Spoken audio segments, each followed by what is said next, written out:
Fredo. In The Godfather 2, we never find out what exactly Fredo did to betray the family. Yes, we all know he'd been working with Hyman Roth and Johnny Ola, clearly enemies of the Corleone family, behind his back. But what exactly did he do? How was he helping them? This question is heavily debated with no clear answer. The good news is we will finally have found out what exactly Fredo did to betray the family. This video will answer many of these questions and reveal things that have been hidden for years, unraveling all the mysteries you've been waiting for. Here's how it all started. As you know, after the assassination of Santino Corleone, the Don had named Michael as the underboss and soon the acting Don of the Corleone family. So Fredo was indeed stepped over, but for quite obvious reasons. I'm your older brother, Mike, and I was stepped over. But it ain't the way I want it. Fredo, although still a Corleone, was definitely not capable of leading the family, or really anyone for that matter. But it's important to note that prior to the assassination attempt, Fredo was not seen as the dumb-witted young man we all now know. Yes, he was not as intelligent as Michael or as confident as Sonny, but growing up, Fredo held his own, and therefore was still given some responsibilities that, although were mostly tasks with no importance, still made him an active member of the family. Fast forward a few years later, Michael is now the Godfather, and he had been working on taking over the casino business in Las Vegas, and so had been negotiating buying out a few key businesses to establish the Corleone presence in the city. One of the biggest and most influential owners in Vegas was Hyman Roth. By now, you already know who Roth is and his view on Michael. We know that Roth had a vendetta against Michael after he took out his close childhood friend, Moe Greene, a few years prior. But before Roth could strike, he was watching Michael closely, waiting for the ideal opportunity to get his revenge. Soon, Roth would indeed find the perfect opportunity, an entry point straight into the heart of the Corleone family, striking it at its core. While Roth had Michael occupied in negotiating the acquisition of the casinos in Vegas, as well as what would become the Havana deal, he also had Johnny Ola slowly befriend Fredo, obviously behind Michael's back. We never met. Johnny Ola. And the insights they would gain from their friendship would change everything. Something that many don't realize is that Hyman Roth and Johnny Ola's influence on Fredo had begun years before Michael was even the Don. Old man Roth had never come here, but old Johnny knows these places like the back of his hand. You see, if you remember back to when Sonny and Tom had decided to send Fredo to Vegas to learn the casino business, he did it under the supervision of Moe Greene. Sending Fredo to Las Vegas. I'm going to learn the casino business. Yeah. And as you know, he worked very closely with none other than Hyman Roth, the man who helped him build Las Vegas. Sure, we don't know to what extent they interacted with each other, but they would have absolutely met on at least one occasion. Also, it's worth pointing out the fact that Fredo denied knowing them when asked, probably raised Michael's suspicion, as he had to have at least known of them during his years under Moe Greene. Anybody I know in Havana? Hyman Roth? Johnny Ola? No, never met them. And so, this could have been the first hint Michael had that Fredo was trying to hide something. Therefore, they had uncovered Fredo's growing resentment and animosity towards Michael from quite early on. And this would end up being the opportunity Roth had been waiting for. Fredo would be the key to finally crush the Corleone Empire. They slowly manipulated Fredo into working for them, making him an offer he couldn't refuse. He said there was something in it for me, on my own. Part 2. Hyman Roth's deal with Fredo. So what was in it for Fredo? Well, they offered him what he really wanted: validation and respect, the ability to escape from under Michael's shadow, and more importantly, the ability to clear his reputation of incompetence. But with that being said, it wasn't as easy as you would think. They had to make Fredo believe that it was actually going to benefit the family, and Michael just couldn't see it. You believe that, Stone? Therefore, it would make Fredo a, quote, hero who had outsmarted his arrogant younger brother, proving once and for all that he was indeed smart. We don't know exactly what else they had offered Fredo to be willing to commit such an egregious act against his own family, but it would have included a huge sum of money, lifetime unrestricted access to their casinos, maybe even sold him on the idea that they were going to invest in a venture he wanted to start, or give him a piece of their own operations. Whatever it was, in Fredo's mind, it was something that would help him establish himself, removing himself from Michael's shadow. But what's important is that these words put a spell on Fredo. This was exactly what he had wished for. Finally, someone had recognized his genius and was willing to give him an opportunity to prove himself and build something on his own. After all, Fredo deserves to prove himself, and he was assured that no one was going to get hurt, right? And so, this now begs the question, did Fredo really not know it was going to be a hit? Well, we may have found the answer, and it's a bit more complicated than what we thought. We all know Roth was the one planning the hit. The question is, did Fredo? Well, let's analyze what happened when Fredo was questioned by Michael. Fredo stated that he didn't know it was going to be a I hit. swear to God, I didn't know it was going to be a hit. So what did he think was going to happen? And to add to that, a few days after the hit, he received a call from Johnny Ola. You got me in deep enough already. Just go along. Everything will be all right, Fredo. It's clear that this was the moment Fredo realized he had been played, used as a pawn in a much larger game. So it does seem Fredo did indeed not know it was going to be a hit. However, this still does not unequivocally prove Fredo truly was innocent, and so we had to go deeper. This might be one of the most surprising, maybe even most shocking facts in the Godfather trilogy. Definitely the one that will make you view Fredo in a completely different light. In the original script, Tom Hagen says to Michael that Fredo thought it would actually be, quote, a kidnapping. Yes, for those of you who are still shocked, Fredo really thought they were going to kidnap Michael. This is assuming that they told him that Michael was the target, not a different family member. As illogical and just plainly stupid as this seems, I think we can all imagine this working on Fredo. So, if we look at this, as well as all the other aspects we mentioned, this does somewhat prove Fredo really did not know it was going to be a hit. It still does not make it that much better. Either way, Fredo's involvement is undeniable. A kidnapping is not that much better than a hit in the grand scheme of things. Either way, playing any role in such a plot is treason from Michael's perspective. So now, we need to answer what exactly did Fredo do? To what extent was he involved? Knowing this plot was taking place is one thing, but actively playing a role is just on a whole nother level. Part 3. Fredo's Betrayal. Before we get into Fredo's role in all of this, let's analyze what actually happened.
But to answer this question once and for all, it does seem that it was Fredo who was indeed responsible for helping the assassins get a clear shot by opening the drapes in Michael's room. Could Fredo have betrayed Michael twice? This is something that you may have questioned, so let me explain. During Michael's trip to Havana, he finally uncovers without a shred of a doubt that it was Roth all along. He knew what Roth was scheming, and so he made his own preparations. I'm in Roth. I'll never see the new you. After Fredo arrives in Cuba with the $2 million, Michael begins to sense something not quite right with Fredo. However, still unveils what he was thinking. It was Roth all along. It's possible this could have been a small test for Fredo, but it seems Michael still had no real reason to suspect he was the traitor. On New Year's Eve, Michael makes his move. He sends his Sicilian assassin Buscetta to finally rid him of his enemies. He begins with Johnny Ola, in which he takes care of with relative ease. And not too long after, the assassin manages to get into Roth's hospital room. Just before the assassin can finish the job, he's caught and taken out by the Cuban police. Meanwhile, Michael confronts Fredo after he inadvertently confessed to being the traitor. So the question is, how did they know? The fact that they knew exactly where to go makes it quite obvious that someone told them. There are two possibilities, and we'll leave it up to you to decide. After realizing Michael found out what Fredo had done, he could have panicked and informed the Cuban authorities of what Michael was scheming. Maybe he thought that Roth could protect him from Michael's wrath, and so interfered with Michael's plans. It's possible, but still not very convincing, especially that there's no mention of it later on. The other possibility, and maybe more likely, is that one of Roth's men had found Johnny Ola taken out and realized what was happening. They sent word to the Cuban authorities to secure Roth. Either way, it's quite an interesting point to discuss, so let us know what you think. The next big question we have that remains a mystery is who exactly took out the assassins, even after Michael's explicit instructions not to do so. Rocco, alive! So could Fredo have taken out the assassins? It's highly unlikely Fredo was hiding skills that would have allowed him to take out both assassins by himself, which clearly means someone else for whatever reason was responsible. And this brings us the same question again. Could there have been another traitor amongst the ranks of the Corleone family? It's not too crazy to think so. After all, if Salvatore Tessio was willing to betray the family he helped build, why wouldn't others? Especially since Michael says, All our people are businessmen. Their loyalty is based on that. we actually have the answer to this question, and it actually goes a lot deeper than we initially thought, so stay tuned for that video. In the end, as despicable and heartbreaking as Fredo's betrayal was, he was not the only one to blame. In fact, according to the laws of power, it was actually Don Vito and Michael to blame, not even Roth. Real reason Roth's attack was so lethal came down to Michael's transgression of the second law of power. Michael thought that Fredo would be grateful to him. After all, he did take care of him and give him everything he wanted, status, money, and power. But he overlooked viewing things from Fredo's perspective, allowing him to slowly grow more and more resentful. The laws of power state, be wary of friends. They will betray you more quickly, for they are easily aroused to envy. They also become spoiled and tyrannical, but hire a former enemy and he will be more loyal than a friend because he has more to prove. In fact, you have far more to fear from friends than from enemies. If you have no enemies, find a way to make them. As you can probably tell by now, this law perfectly encapsulates Michael's situation, although the way Michael dealt with the situation after that is a different discussion. Now, what I love about the Godfather films, and I'm sure you all agree, it's the depth of the storylines. They seem more akin to the iconic Greek tragedies, the myths that shaped Western civilization through the allegories that they provide, than just another mafia film. And what really makes these films exceptional is their portrayal of human nature, how those in power maneuver and play the game at the highest level. My job is to equip you with everything you can to win in this game, enjoying the benefits and avoiding the unnecessary pain. So sit back, pour yourself an espresso, maybe light up a cigar, and let's dive in the only way the culture mafia can. Now, there's so much to break down. Let's first start with the core of this whole tragedy, with the man who pulled the string so masterfully that he essentially destroyed the Corleone family. A Pyrrhic victory, yes, but a victory nonetheless. Hyman Roth knew what he wanted. There was just one problem. He couldn't get to Michael from the outside. And I gotta give it to him, Hyman Roth utilized the wisdom of the art of war to really get what he wants. Now, I have to warn you, this is genuinely one of the most dangerous stratagems we've discussed. There's a lot of nuance and factors that go into it, and this has genuinely had some catastrophic repercussions in human history, from the fall of empires to betrayal by those you thought had your back. But don't worry, there's one antidote to this, one that almost no one mentions. But now, let's get into it. You've been warned. Master Sun states, "In war, the worst policy is to besiege walled cities. The rule is, do not attack walled cities if it can possibly be avoided.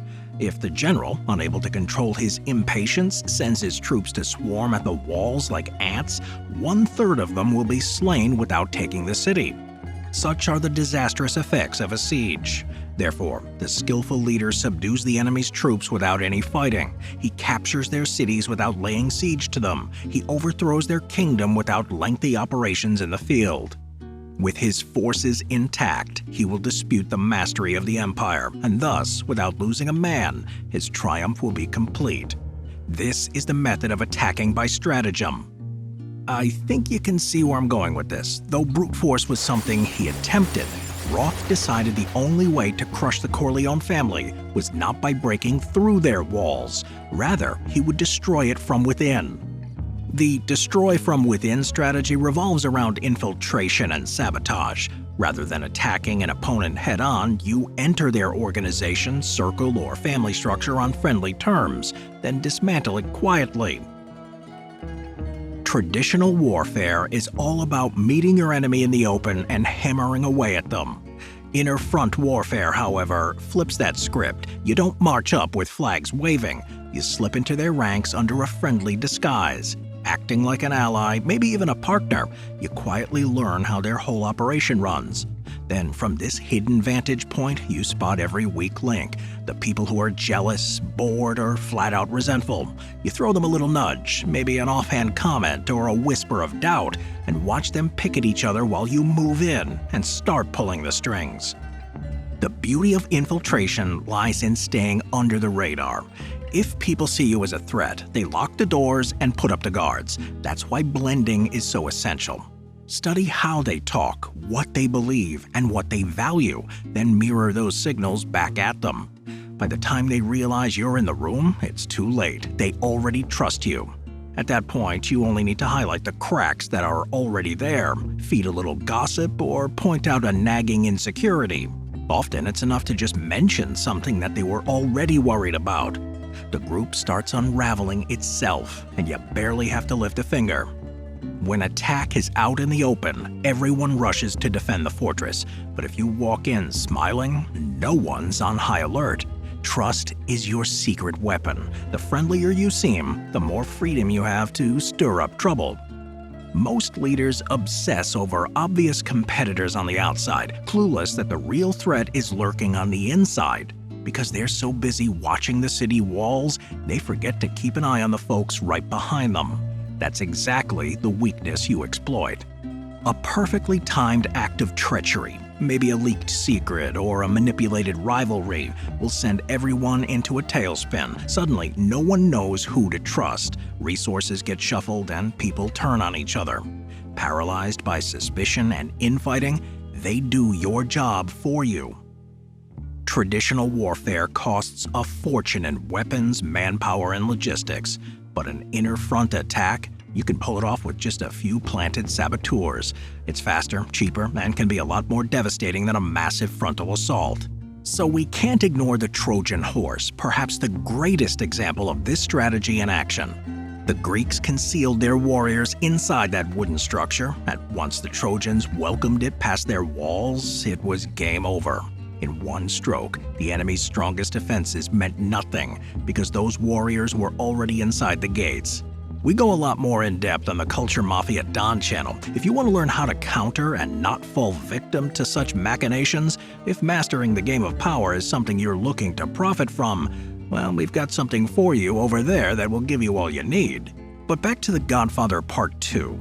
Roth's manipulation of Fredo is a cautionary tale. By the time Michael realizes his own brother has become an unwitting agent of sabotage, the damage has been done. The lesson is clear. When someone stabs you in the back, it feels like the greatest sin. But betrayal isn't always black and white. It's a complicated game. And to truly understand it, you must first grasp the hidden dynamics beneath the surface. Let's break it down step by step. 1. The root of betrayal: power and ambition. At its core, betrayal is about ambition. Ambition to escape another shadow, to rise above one's station, or even to settle a score. Think about Fredo Corleone. Was he a born traitor? No, but Fredo was drowning in Michael's shadow. Fredo craved validation, respect, recognition, things he believed were unjustly denied by his family. His betrayal wasn't just spite, it was his twisted way of finally stepping into the spotlight, proving to himself and everyone else that he wasn't just a family joke. Like Robert Greene writes, betrayal often emerges because those closest to power, the courtiers, the family, grow tired of being overshadowed.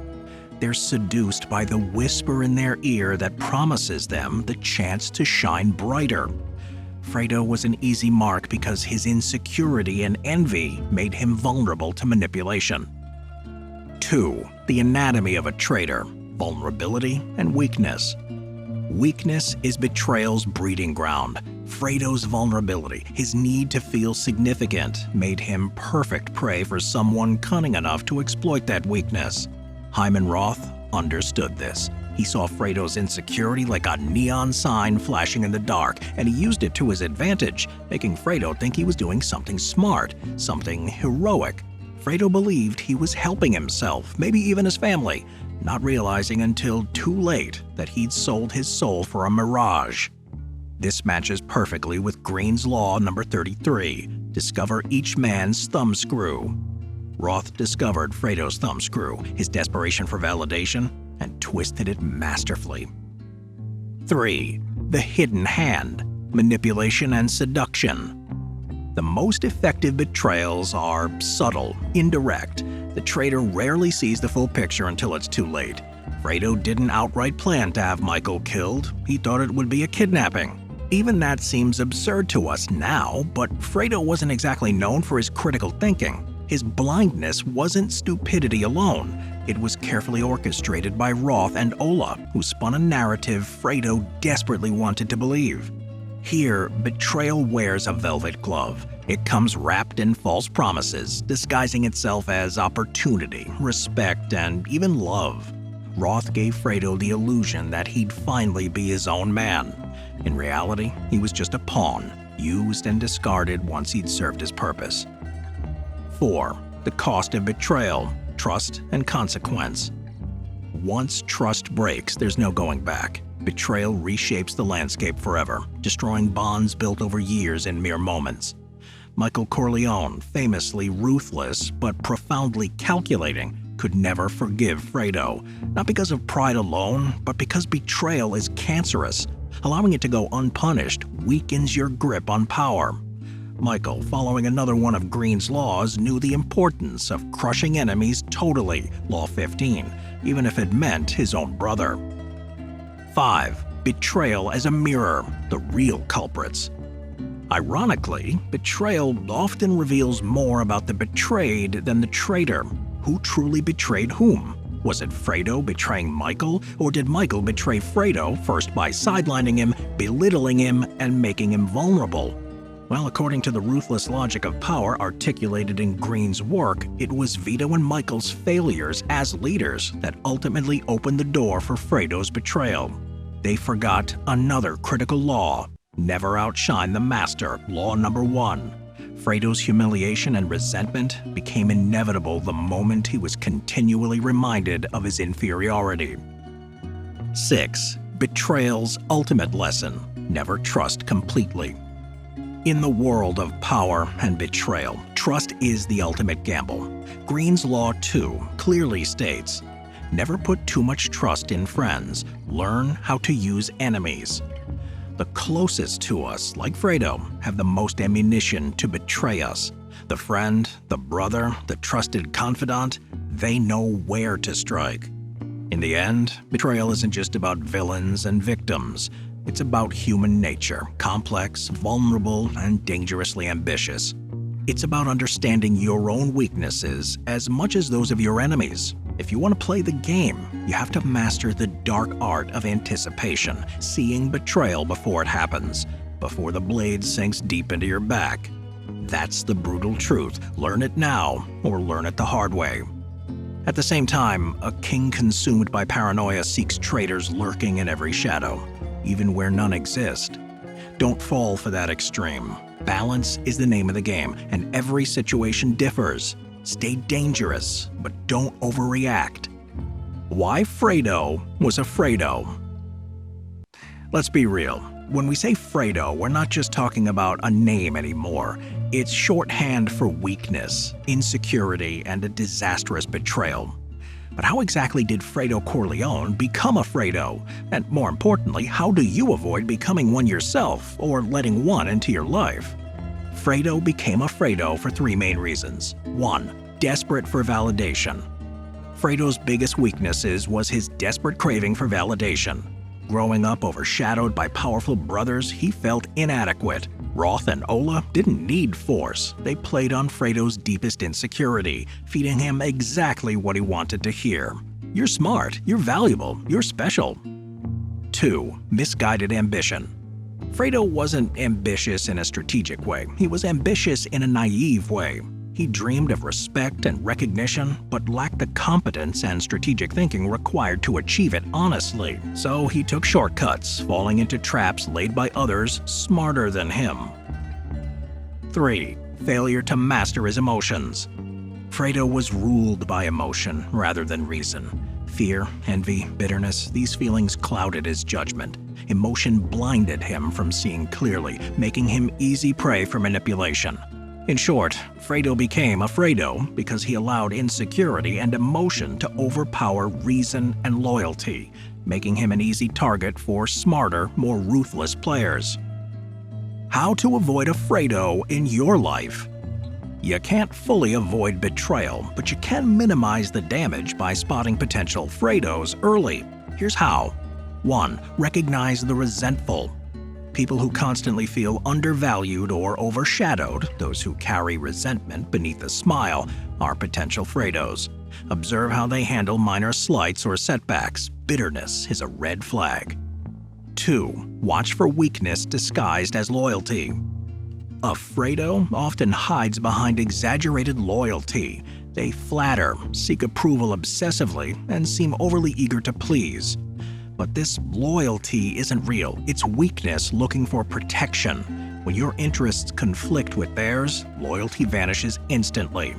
3. Test their reaction to power. Give them small doses of power and watch how they react. If power corrupts them instantly, or they start acting entitled, you found a Fredo. Power reveals a person's true colors. 4. Trust actions, not words. Words are cheap. Fredos say what they think you want to hear, but their actions rarely match their promises. Test loyalty through action, not verbal assurances. In short, trust your instincts. A Fredo's weakness is always visible if you pay attention. How not to become a Fredo? The last thing you want to do is look in the mirror and see a Fredo staring back. Here's how to avoid that fate. 1. Master your emotions. Control your emotional reactions. Anger, envy, insecurity, these emotions will sabotage you faster than the enemy. Cultivate emotional discipline. Clarity is your greatest weapon. 2. Own your reality. Don't lie to yourself. Know your strengths and your limitations. Fredo never faced his weaknesses. He hid from them. Accepting reality prevents others from manipulating you through your blind spots. 3. Cultivate competence. Instead of seeking validation from others, earn respect through your actions and results. Become genuinely useful, capable, and competent. Respect and validation naturally follow competence. 4. Loyalty is power. Loyalty, true loyalty, is invaluable currency. If Fredo had stayed loyal, he'd have been safe, respected, even if he never became powerful. Loyalty protects you. Betrayal exposes you to destruction. 5. Beware the easy path. If an offer seems too good, too easy, or requires moral compromise, stop. Ask yourself why someone else is offering this shortcut. A Fredo grabs the bait without hesitation. A wise man pauses to think. Bottom line, being a Fredo isn't destiny. It's a choice. Choose clarity over emotion, competence over shortcuts, and loyalty over betrayal. Recognize weakness in yourself and others, and deal with it ruthlessly. That's how you avoid becoming a Fredo, and how you ensure one never destroys what you've built. Now, if you're worried about the fact you might be a Fredo, click the link below or scan this QR code, and we can then find out. Then click this video so we can give you something your opponents are going to hate the fact that you have.